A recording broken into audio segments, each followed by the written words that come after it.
with the back of his hand, a half-empty hard seltzer dangling from his other. The paper plate in my grip suddenly felt like it was made of bricks. Everyone laughed. My uncles, my cousins, even Aunt Rhonda, who always claimed to be above the drama. The laughter wasn't loud, it wasn't even cruel, but it was precise. That special kind of sting only family can deliver. I stood on the edge of my aunt's backyard in Mesa, Arizona, heat curling around my neck in the early September sun. The ribs on my plate, unwanted. I wasn't hungry. Not for barbecue, not for hollow hugs, and definitely not for the slow burn of their condescension. Uncle Troy chimed in, wearing that same smug grin he used when talking politics. Still bussin' tables at that airport diner, Jules? He chuckled before I could respond. Saw your ride out front? Still driving that beat-up Nissan? You know we've got guest parking, right? Not the gravel lot. More laughter. Beer cans clicked together. No one stood up for me. Not even my mother. She just kept poking at the potato salad like she couldn't hear a word. I looked over at my brother's wife, Elise, done up like she was walking a canned red carpet instead of standing by a fold-out table. She didn't laugh. But she didn't say a word either. Her eyes darted away from mine. Maybe we should have grilled extra for our essential worker, Mason said, raising his beer in a mock toast. That one hit. I was 38, single, no house, no title. Just 6 days a week at Sky Brew Cafe in Terminal C and a room behind a body shop on Apache Drive. But I didn't come here for food. Or for them. I came to keep a promise. And just as I turned to put the plate down and leave quietly, the hum of a high-end engine broke through the Arizona air. All heads turned as a sleek black limousine rolled up to the edge of the lawn. Then came the silence. At the curb, just beyond the desert-worn fence, a sleek black limousine eased to a stop, like it had taken a wrong turn from Scottsdale Fashion Week. Sunlight bounced off its polished frame, casting long reflections across the lawn. The doors stayed shut for a beat too long. Elise, Mason muttered, did someone die? Troy squinted, still clutching his drink. Is that a limo? The driver stepped out, pressed black suit, mirrored sunglasses, unbothered by the heat. He rounded the car and opened the rear door. And then he emerged. Tall, charcoal gray suit, crisp as if it had never seen a wrinkle, movements clean and confident like the desert bowed to him. Every beer stopped mid-air, every snicker vanished. Then he turned toward me, only me, and smiled. His voice rolled across the backyard like distant thunder. You forgot to invite the host. No one moved. Mason's smirk disappeared. Mom's serving spoon clattered into the potato salad. Troy sputtered into his drink. I stepped forward, letting my paper plate drop to the lawn. Hi, Ethan, I said, voice clear and calm. You made it. And just like that, the laughter died. For good. The quiet wasn't awkward. It was seismic. The cicadas kept buzzing, the gravel crunched beneath Ethan's custom shoes as he approached the lawn like it belonged to him, because it did. Troy recovered first, clearing his throat. Host? What are you talking about? Ethan paused in front of the folding table. With a slow, practiced motion, he removed his sunglasses. His gaze drifted across the crowd, sharp, knowing, dangerous. Isn't this the annual Bennett family barbecue? He asked, because as far as I know this entire property, the backyard, the mortgage, the grill, even half your parked trucks, was paid for by me. Mom's hands gripped the table edge. I moved beside him, shoulders squared. Everyone, this is Ethan Carrington, my business partner. And then, smiling for the first time all afternoon, I added, and co-owner of Carrington Bennett Holdings. Mason looked like someone had punched him in the chest. Elise blinked hard, visibly calculating. Uncle Troy's jaw twitched, never one to be outshocked. But this time, he had nothing. Now that's a good one, Mason scoffed, raising his beer. You, part of a real estate empire? Come on, Jules. He sniffed theatrically. You still smell like French fries. Ethan didn't even blink. He turned toward Uncle Troy with the poised politeness of a coiled predator. Actually, Mr. Bennett, we just closed a $48 million, 0 cents commercial development in Flagstaff, he said smoothly. Jules handled the fieldwork, zoning, permits, contractor audits. She's sharp, one of the most capable people I've ever worked with. The words dropped like a pin in a cathedral. But he wasn't done. And since this backyard, and the deed it sits on, falls under Carrington Bennett Holdings, Ethan added, pulling a sleek envelope from his blazer pocket, you may want to review the updated occupancy terms. He placed it gently on the table. Mason grabbed it before Troy could. His hands shook as he read, lips moving. Finally, Mom found her voice. Why would you help her? She's a waitress. I turned to her, calm and even. Because while you all laughed, I worked double shifts and put myself through night classes. Then, 3 years ago, Ethan walked into Skybrew for a coffee. He left a folder behind. Ethan nodded, lips twitching into a smile. She chased me across the parking lot to return it. Hired her as my assistant a week later. Smartest decision I ever made. Elise stood, flustered. So, you're rich now? I met her gaze. No. I'm respected. That's better. The same mouths that once mocked me were now silent. A few stared into their drinks. Others, shifted like chairs, had grown thorns. But I hadn't come for revenge. I came to reclaim my dignity. The question Elise asked, so you're rich now? Hung in the thick heat like charred meat smoke. But I didn't answer it again. I didn't need to. The panic in their eyes said enough. Brian's fingers trembled around the contract. His jaw worked like he wanted to speak, but no words came. The man who once winked at my poverty looked lost. He turned to Mom for backup, but she just stood there, still, quiet, calculating every past insult that now felt like a boomerang. And Uncle Troy? He finally exploded. Hold up just a damn second. You're telling me this whole thing? If you're still reading, you've only seen the beginning of Jules' quiet revenge, so don't forget to subscribe for the next chapter. Trust me, you won't want to miss what happens when Uncle Troy learns who really owns the deed to his house. Uncle Troy gestured broadly toward Ethan, the limo, the envelope. Is this some kind of scam? A stunt? You messing with us? Ethan turned his head slightly, one brow arched. You think I drive around Mesa in a Rolls-Royce, wear a $6,000 0-cents Breitling, and stand here in 98-degree heat for a prank? Troy faltered. I didn't say. You didn't have to. I cut in, my voice calm but edged. The voice I used at zoning board meetings when developers tried to bulldoze me with ego. You all decided who I was years ago. The waitress. The failure. The one who couldn't finish school, couldn't land a husband, couldn't get her life together. I turned to Brian, locking eyes. You used to call me the family stain, remember? He flinched like I'd smacked him. Jules, come on, he said, forcing a chuckle. It was just a joke. No. The word rang out, sharp and final. The whispers died instantly. You were never joking. None of you were. Not when you made me sit at the kids' table at 27. Not when I brought potluck dishes and you mocked my store-brand containers.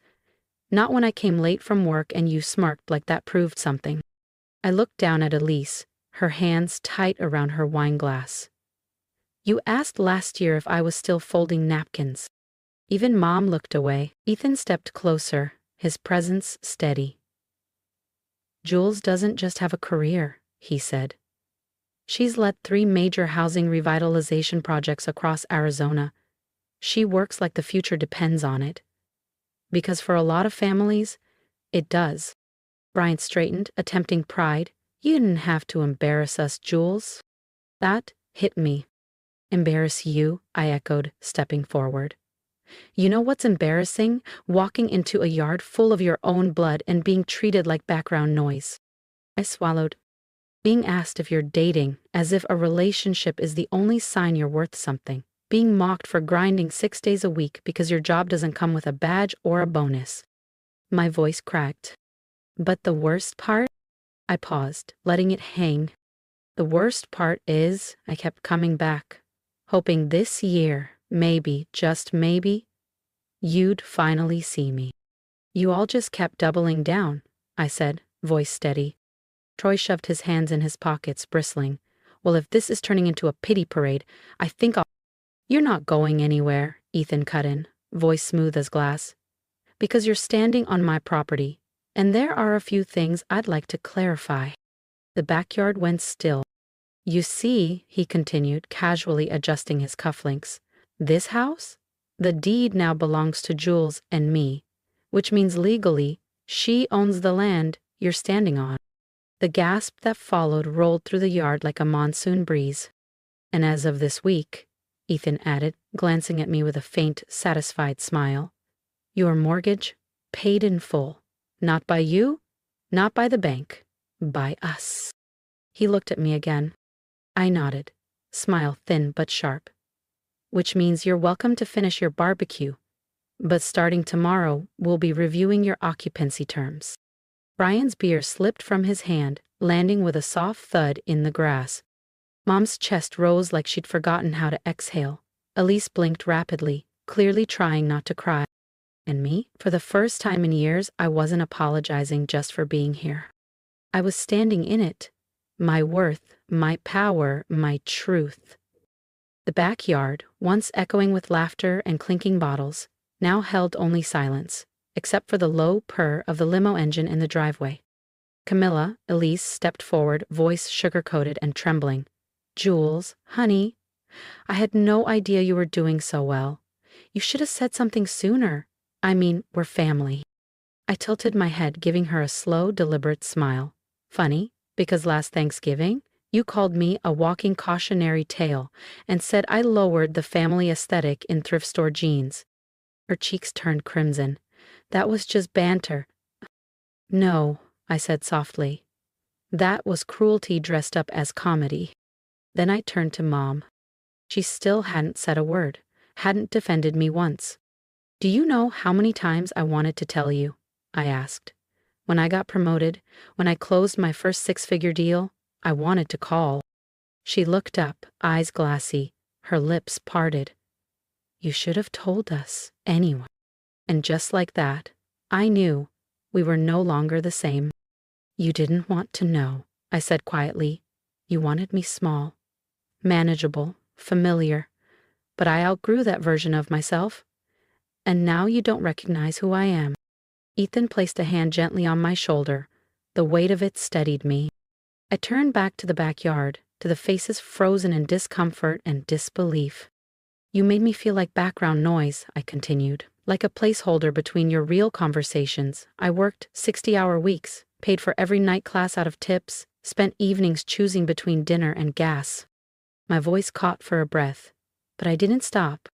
While you were posting vacation photos, clinking glasses for doing the bare minimum, I was just trying to survive. And I never asked for your help. Never blamed you. I just worked. But all you saw was my uniform, my cheap car, my late arrivals. I looked them in the eye, and now that I've stepped out of your shadow, now that I don't need you, you're scared. Brian snapped, We're not scared of you, Jules. Don't flatter yourself. Ethan's hand dropped. He stepped forward, calm as ever. That's funny, he said. I've been in rooms with billionaires, senators, CEOs, and not one of them stutters reading a property contract. Brian opened his mouth, then shut it. Mom sank into a lawn chair. Elise looked like she wanted to scream, but couldn't find the courage. Then came the question I expected. Aunt Liz, who had been silent until now, cleared her throat. Why do you come today, Jules? What did you want from us? I met her gaze. I wanted you to see me. Just once. I didn't need applause, not even kindness. I just wanted to know. Would anyone ask what I built while you looked away? Silence. And now? Liz asked. Now, I said, voice calm. I don't need you to. I turned to Ethan. Let's go. We have a meeting at 4. He offered me his arm. As we walked toward the limo, Brian blurted, Wait, so you're just leaving? After all this? I didn't look back. I didn't come for revenge. I came with a message. Camilla's voice cracked. What message? I smiled. I was never the disappointment. You just never had the vision to see me. The limo door shut. The engine purred. and I let the sound of gravel beneath the wheels say the rest. The backyard shrank behind us, along with the people I once bent myself into shapes to please. They just stood there, like ghosts at a funeral. But this time, it wasn't me they were mourning. It was the version of me they could belittle, dismiss, over. Ethan sat beside me, silent, letting me breathe. After a while, I broke the silence. Think I was too harsh? He looked over at me. No. You were honest. They're just not used to that, from you. I nodded, folding my hands in my lap. The limo was quiet, but not uncomfortable. It was the silence of closure, of weight being lifted after years of swallowing words I should have said. I didn't plan to humiliate them, I said softly. I know, Ethan replied. You didn't humiliate them, you freed yourself. I let out a breath I hadn't realized I'd been holding for 10 years. That afternoon, we had our meeting. Polished boardroom, polished voices. I presented a new development plan for an eco-friendly housing project in a neighborhood that looked a lot like the one I grew up in. Only this time, they listened. They saw the numbers, they saw the blueprint, they saw me. That night, I went home. My real home. A quiet, sunlit loft. Walls lined with books I used to only admire through glass. 12 missed calls. Brian. Mom. Elise. Numbers I hadn't saved in years. And one voicemail. From Mom. Her voice was quieter than I remembered. Jules? I know we weren't fair. I should have said something sooner. I just didn't know how to face the fact that you changed, and I missed it. I'm sorry. I didn't cry. Not this time. I saved the voicemail, not for forgiveness, but because it mattered. Later that week, I visited Skybrew Cafe, not as a waitress, but as a guest. Jody hugged me like I'd never left. You look like a CEO now, Jules, she laughed, but I remember the girl who gave free coffee to the old man who cried on Tuesdays. Still would, I smiled. That weekend, I got a letter from my cousin Natalie, the only one who hadn't laughed that day. She apologized. Said she admired me. We had lunch. We talked. And I realized, not everyone was the enemy. Some were just too scared to stand. But I wasn't scared anymore. I was never the joke. I was the storm they didn't see coming. And I was just getting started. If you've ever been underestimated, I want to hear from you. Drop a comment, tell me what you would have said in my place, or what you wish someone had told you when you were overlooked. I read every word. Your support means more than you know. And if you're still playing small to keep others comfortable, stop. Be loud. Take up space. Build your life even if no one claps for you yet. Subscribe if my story speaks to yours. Because I'm not done rising, and neither are you. Let them see what they never thought you could become.